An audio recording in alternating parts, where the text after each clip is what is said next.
Hi everybody. So today we're going to be talking about Gearman, but we're going to be talking about it from the worker's perspective. So who am I? My name is Brian Aker. I'm a CTO, founder of a company called Differential. Previously worked on things like MySQL and Slashdot and distinguished engineer in Sun Microsystems and a bunch of other stuff. But main thing today is, well, let's first getting into the question of what exactly is Gearman. Gearman's kind of odd. Gearman's not a worker queue. It's not particularly a number of things, yet it gets used for a lot of things. Best descriptions that some people have actually called it is, the way I like to think of Gearman, it's a massively distributed fork mechanism. Another thing Don McGaskill said is it's the not mechanical Turk. Essentially, Gearman is something that's a little bit more of a concept above, say, the basics of a queue or, say, MapReduce or anything like it. So in Gearman, we don't really think about things in words like queues and so forth. What we think about things is in words of, we've got a function. We have a function, exists somewhere on the network, and we need to be able to do something with that function. And somehow, a client, a fairly simple thing, needs to be able to have access to that function, and either through an asynchronous or synchronous manner, needs to throw data at it, and it needs to either have a response or know that something actually has occurred. So in the Gearman world, what we'll have is something like client. And he'll say something like, hey, I need to do something. I need to resize an image. And he'll talk to a server, and the server will say, let's see, do I have this function in existence? And the function will look out on the network, and it'll say, well, if it exists, then a worker will come along, and that worker will sit there and resize the image and either return the image back through the network, or it might actually store it in a, memcached database, whatever design the worker's done. So we're not really thinking about how does this queue work or how does that queue work. What we're really thinking about is conceptually, do I have a function and does this function actually exist in my network? So this is pretty much how the Gearman stack actually looks like. So you have some application code. Your client application code is really tiny and small. Essentially it has to say, here's some work, go do this thing for me. In the background of this is what is Gearman itself. And what Gearman is doing is Gearman's handling all the questions of, hey, where is actually workers that can farm this stuff out at? Oh, do I need to rerun this work because a worker actually died? And then the workers themselves, all you have to do for a worker is write a tiny piece of code, which is the function itself that you need to run. What will happen is you write that function, you say, hey, worker, you now know how to do this. Go and execute this function that you have now done. You don't have to know anything about languages. We have lots of setups where, the client workers, they may be written in PHP. Backend workers, they may be written in Java. We don't care one bit about exactly what your code language, what your language is. We won't tell you that you must use Java or you must use PHP or you must use Ruby. And even in development organizations, we get people who use all kinds of different languages. They'll prototype things in whatever language they feel most comfortable with. And they'll run that on the back end. And whoever the clients are, they don't need to know anything about it. So, but Gearman handles all of that abstraction for you, all the pieces of the stack. That honestly, you don't really want to worry about managing queues. You don't really want to worry about well, this mapper did this thing or this reduction operation. It handles all that stuff for you. So how is this useful? Essentially, we usually provide basically a distributed nervous system for people. You need to be able to have something and you need to have something else react. We do that. We have a very natural form of load balancing. Gearman is based on the concept that workers don't have work pushed to them. A worker doesn't actually ever have work pushed to them. A worker can never be overloaded.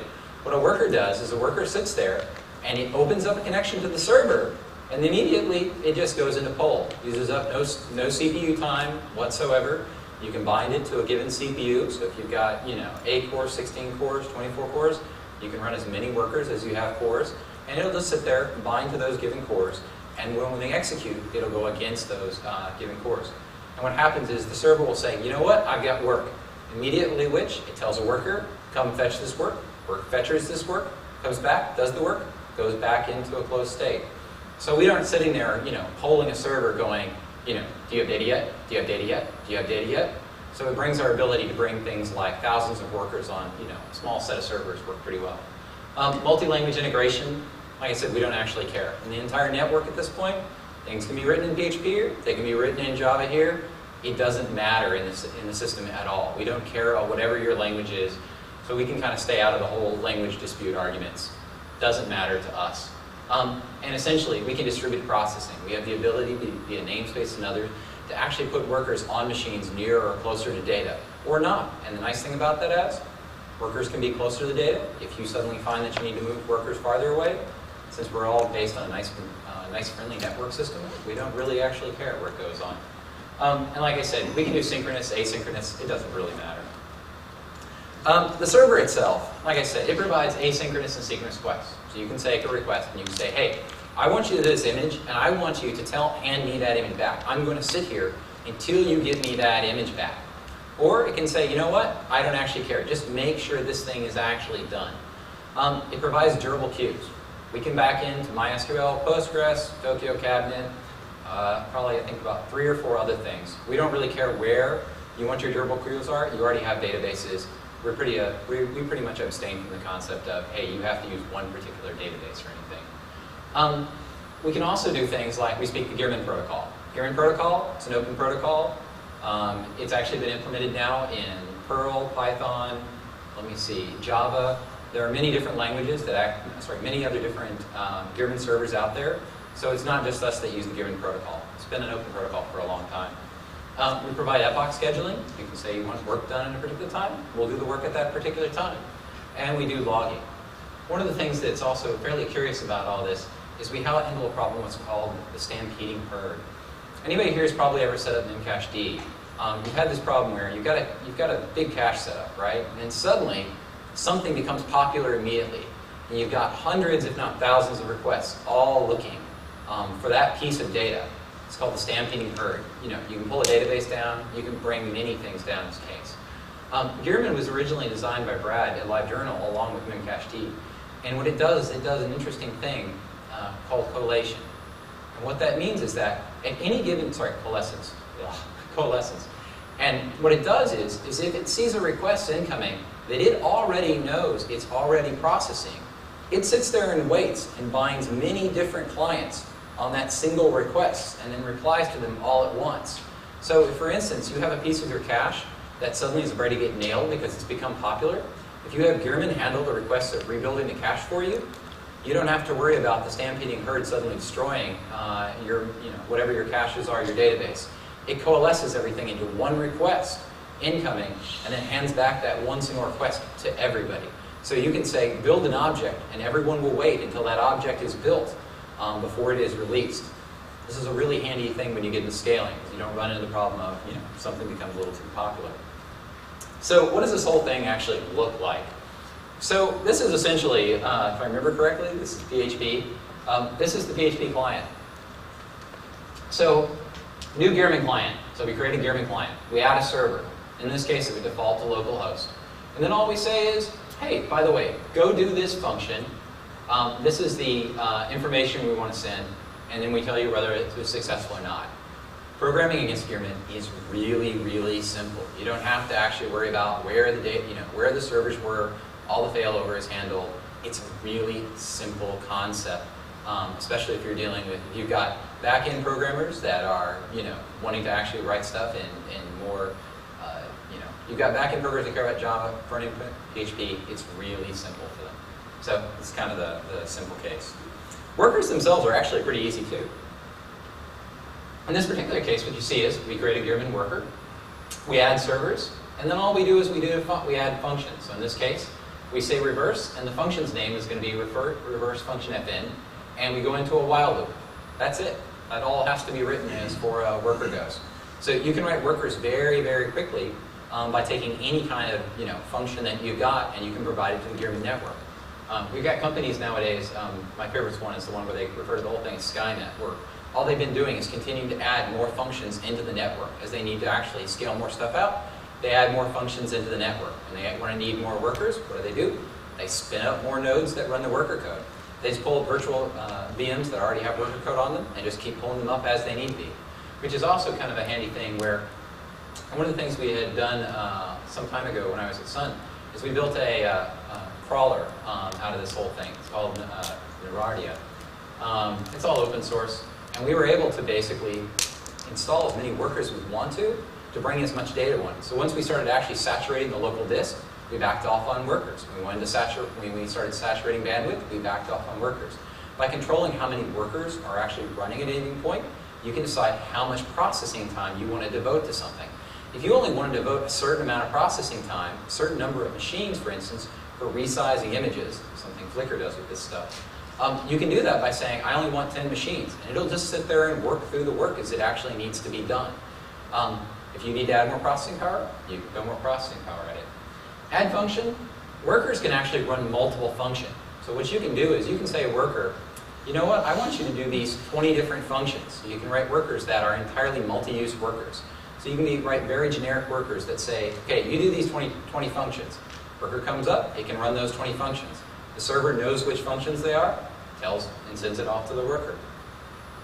So this is basically inside of the worker all that has to be done. This is the PHP code.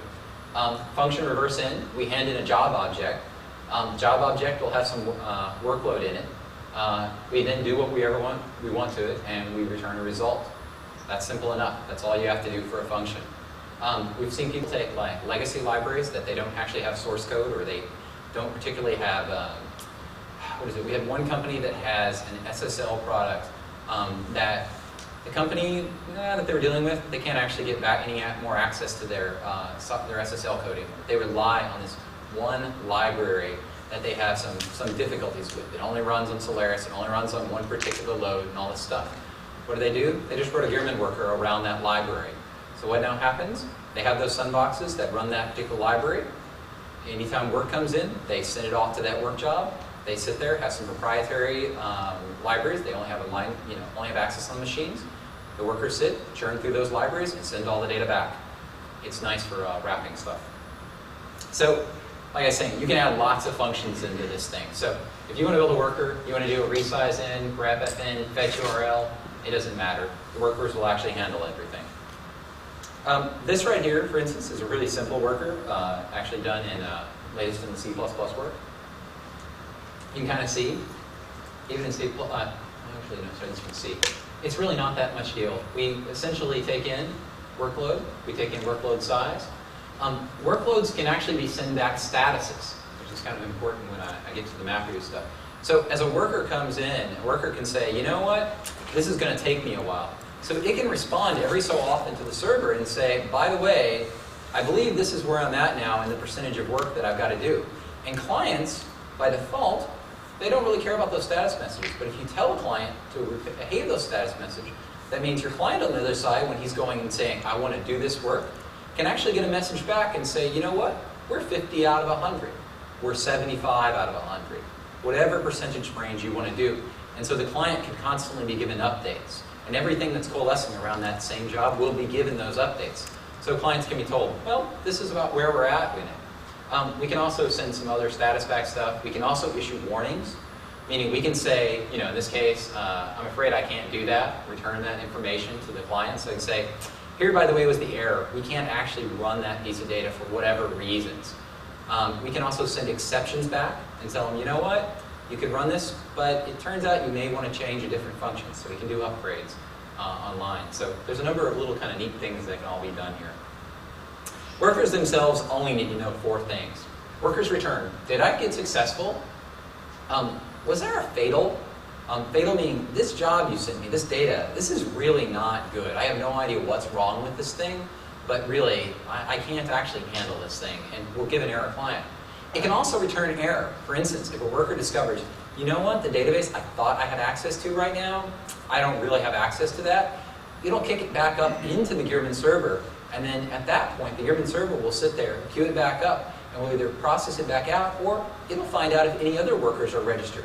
So for instance, in some kind of a network partitioning split, it can kick stuff back and say, I can't see this. Can another worker see this data set? And so the other worker can actually go in and actually tackle it. It can also receive, Gearman workers can also send something called a shutdown and say, you know what, I'm going away right now, so please tell the network I'm no longer going to actually be available. This is an interesting problem. So for about 2 years, we've had people doing MapReduce with Gearman. And it's been kind of a head scratcher because we didn't really have, everything worked, but it had to do an awful lot of hand-holding in the process of it.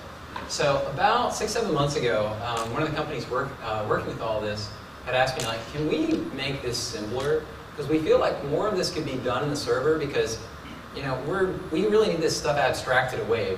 We don't entirely understand it. We don't want to understand it. We don't want to understand it.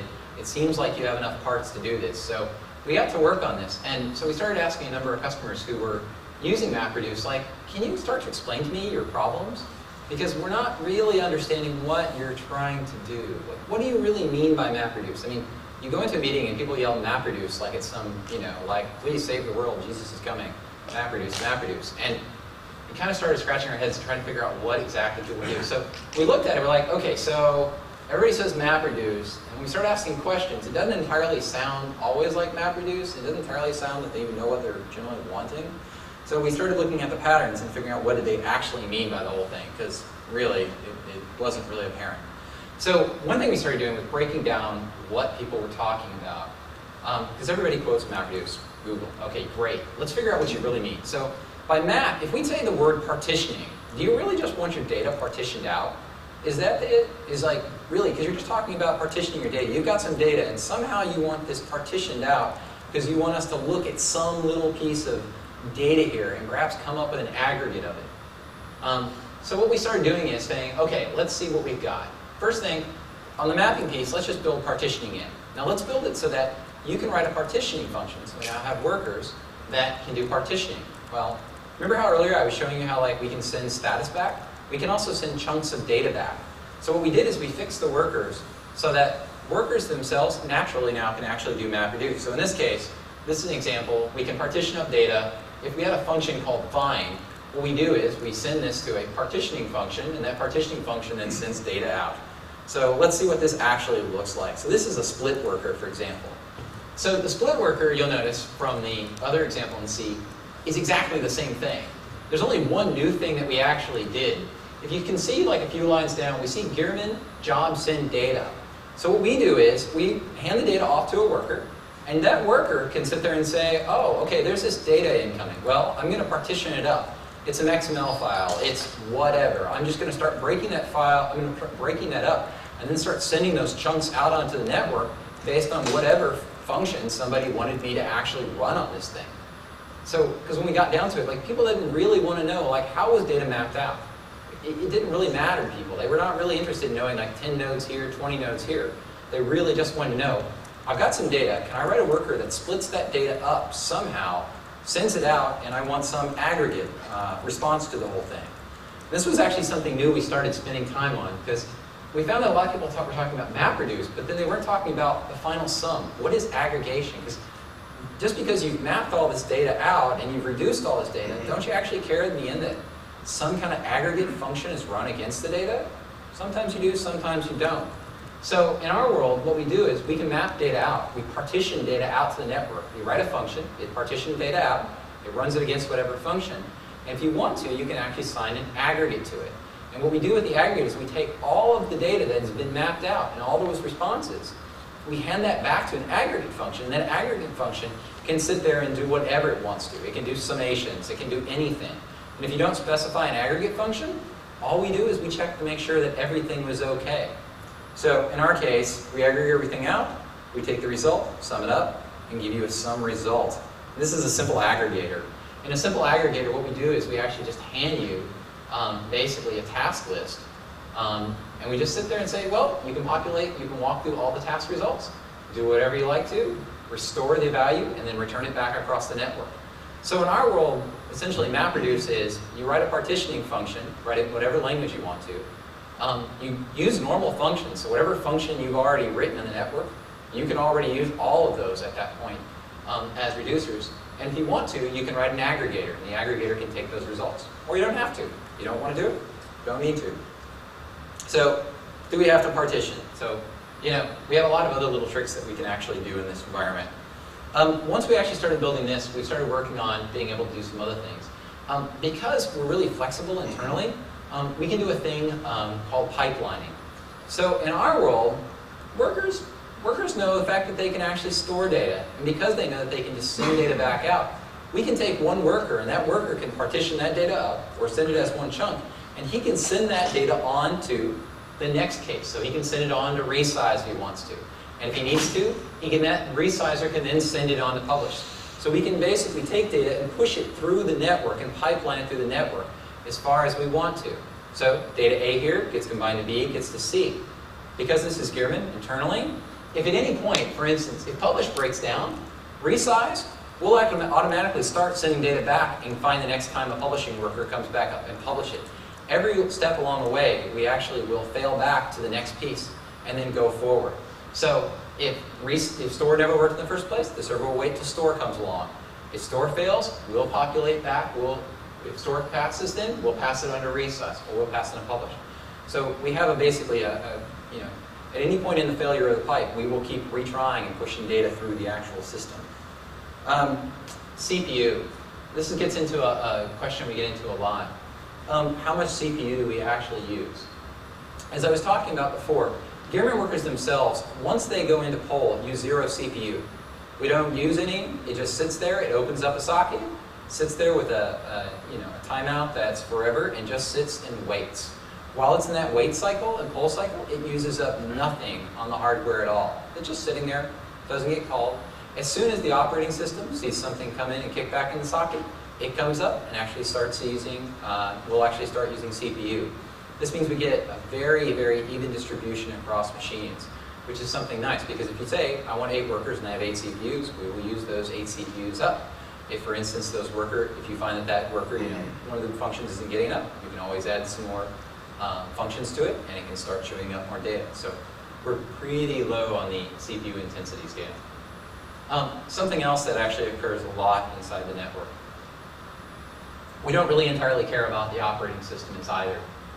We run today, and you can have workers on any given OS talking to any other OS. So if you've got FreeBSD boxes, or the case where I was talking about earlier, you've got some Sunbox sitting there running some legacy code for you, that's fine. You just put a Gearman worker on that particular box, it'll talk to the network. We don't care about the operating system. For the most part, we pretty much don't care about what's going on as far as the hardware you pick, the operating systems you pick, any of that stuff. We just don't care.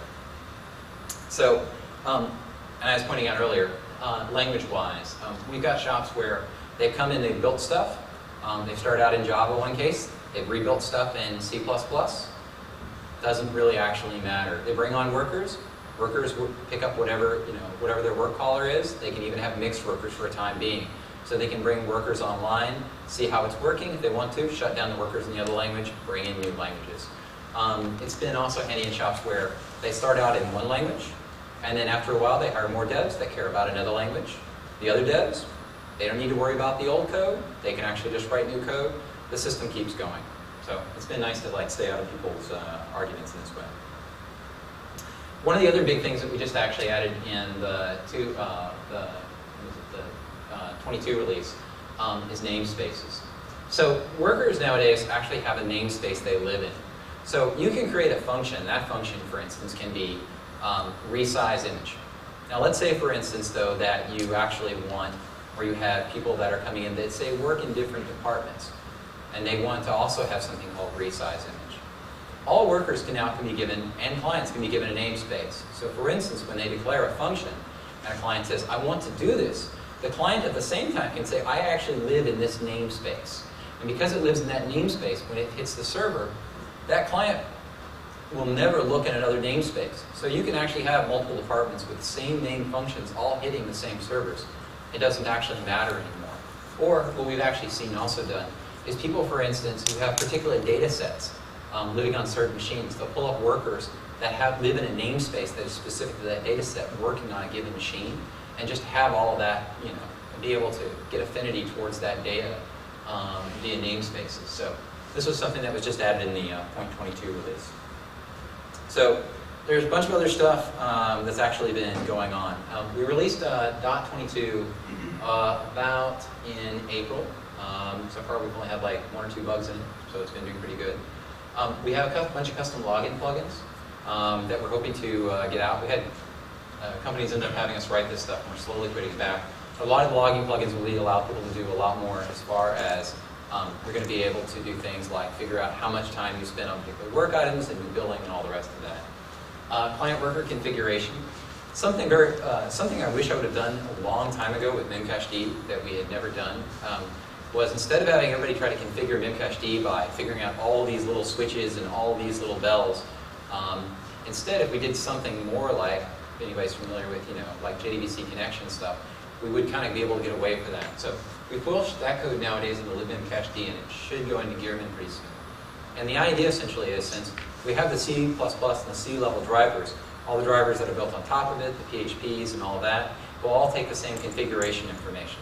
So for instance, you'll have one configuration line that says, hey, I've got server A and I've got server B. Please go to configure against these. Put that actually into the client, and it will not matter what your upper above language is, or if you can touch every single little option in it. So that's a big one. We've started actually extending the administrative commands. About 6-7 months ago, we released a program called Gearman. Gearman nowadays lets you do things like look at the status of the server network, allows you to look at the worker.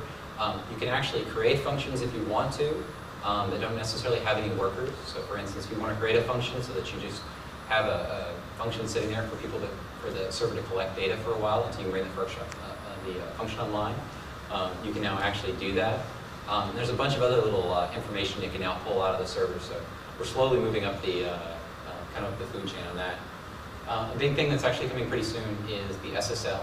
So you're going to be able to actually securely talk from one client to a server. Up to this point, we've mainly had people actually just encrypting the data set and keeping a key in the client and keeping the key in the actual worker. So you can pass data through the server, and the server will never have to know about what exactly the data is inside it. The other big thing, this was a kind of a case from Rasmus, who'd been wanting this for PHP. We're starting to work on a job result cache.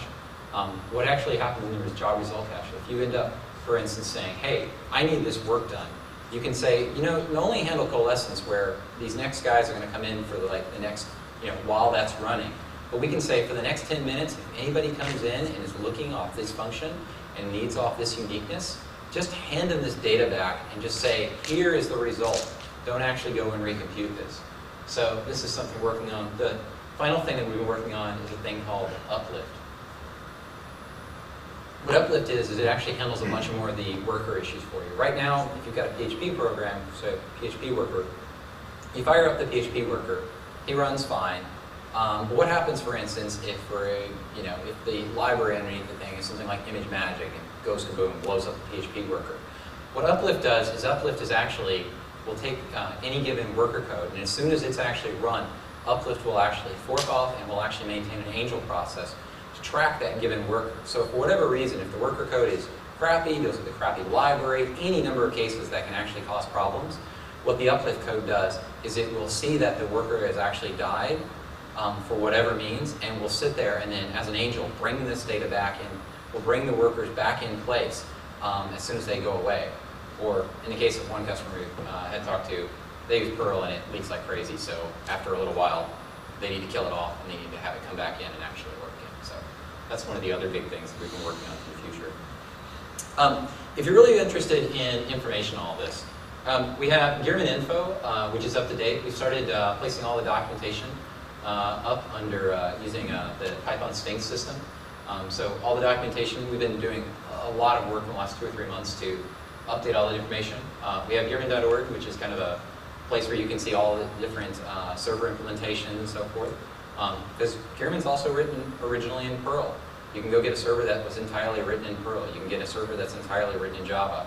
So one thing you don't really have to be worried about. If you're not interested in the C++ server, you can actually just go use one written in another language.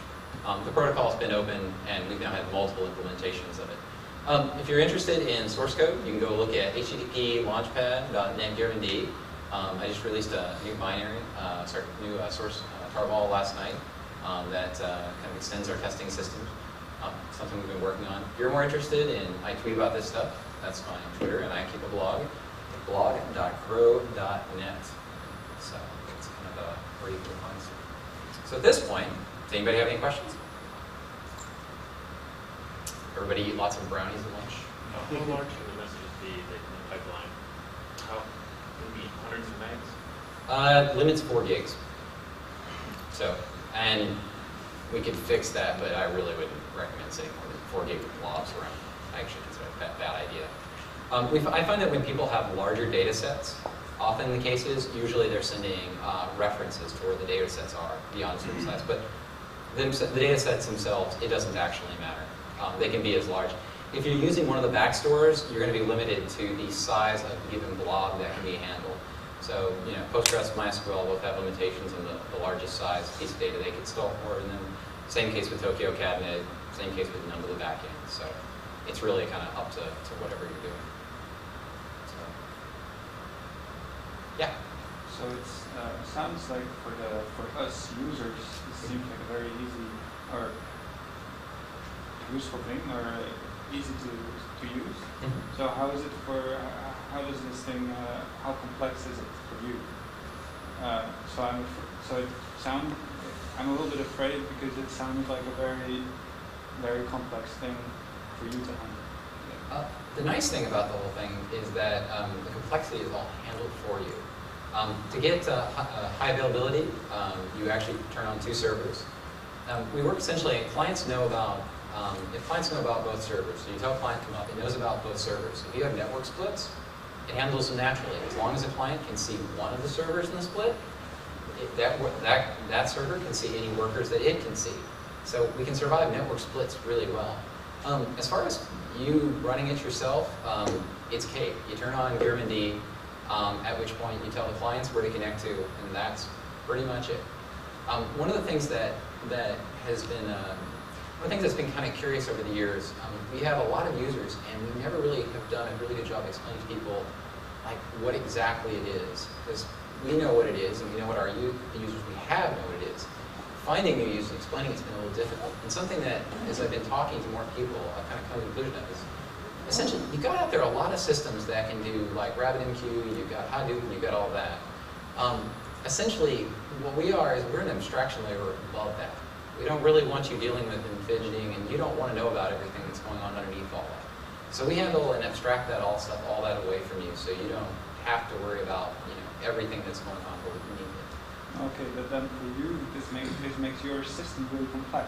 Usually, right? You either the user gets an easy ride, or so now. So now, do you, like in a few years, are you able to maintain this? Well, let's see. At this point, we have people that have thousands of workers. For Nagios, if you get up to like a certain size, the Gearman plugin is the only way that you can actually scale Nagios, is my understanding, above a certain size. We're pretty much on the trying to keep things simple internally. I'm a Unix bigot. I love the way that Unix operating system works. As in, I like having little things that do specific stuff. So Gearman does a very specific set of tasks and items, and we love it that way. We're not trying to build it to do 20 extra additional things. It's never going to read email. None of these things. So our goal is to kind of keep it in that track, because we think it's a whole lot more useful than trying to do everything else. So that's essentially about where we're at as far as those things go. So could we turn it out more complex? We could, but I don't really see a reason to make it more complex. So you just said you're basically abstracting away something like a pub sub message queue. Yep. All right. This is actually one of the interesting conversations we get. We get into places where people are like, well, we want to do pub sub, we want to do this, and then they're all kind of scratching their head trying to figure out, well, this piece and that piece, and they're trying to talk to developers. And places where we found Gearman come in, essentially they're places where they, for the most part, decided they don't want to deal with any of the hassles of this queue or that queue, and they can just think of these things as functions. And we need to execute against a function. Okay, I get that part. We don't have to worry about a lot of other terminology and so forth. So that's essentially what we do. But we're a level of abstraction over all of that stuff. So yeah. So basically, each worker maps to a single task. A worker can actually execute against multiple. A worker itself can register multiple functions. So it can say, I can resize an image. I can, Right. But still, you have to define it at the time you're configuring the worker. So. Well, yes and no on that. People are actually, it turns out, very, very good at sometimes hacking stuff that you're surprised about. There is at least one system out there, one of the PHP systems, where the workers are actually sent PHP code, So workers come up in a kind of a neutral state, and then what they do is they're sent actual PHP code, and then they become whatever the PHP code is sent to them. Kind of tricky. I have done this one time with C++, where we've done also something similar, but you can do it if you want to. That was actually kind of my follow-up to it as well. You can kind of duplicate a lot of what Hadoop provides. You just have a worker that knows how to launch a JVM and a jar. I was wondering if that was something that seems like a really useful kind of worker library. There's a PHP module already out there that does that, and there might be a Ruby one, but so far there's a Java client. There's a couple different Java clients out there, and I don't think either of them can do it right now. But I'm sure if you mentioned it to their authors, they'd probably find it as a kind of a fun thing to do. So yeah, we can essentially do anything. We don't really care about what we're actually passing back and forth. And then I guess the main advantage of this over, say, Hadoop's abstraction level is kind of lower, so you have more flexibility. But I was just at this other talk where they were talking about actually splitting off a part to discuss resource management. So I was wondering, do you think now how you guys can compete with something? Thus far, I haven't really seen a need to actually compete with them. We don't. It doesn't really come up all that often, which I've been surprised about. People who tend to have more affinity to what we do tend to, I think my main reason for it is they'll pick up the model, and the model is pretty easy to do. And also the fact that we don't really push any particular language seems to keep us in the clear. We've also got, in a bigger set of slides, we have a Gearman client that's even just a single binary. So you can launch any Unix function, and you can launch against the Gearman command line client. So you can take anything, any program, and actually just turn it into a Gearman worker. As long as the command program can take standard in, we'll pump it in, we'll take whatever it is, we'll pump it back out.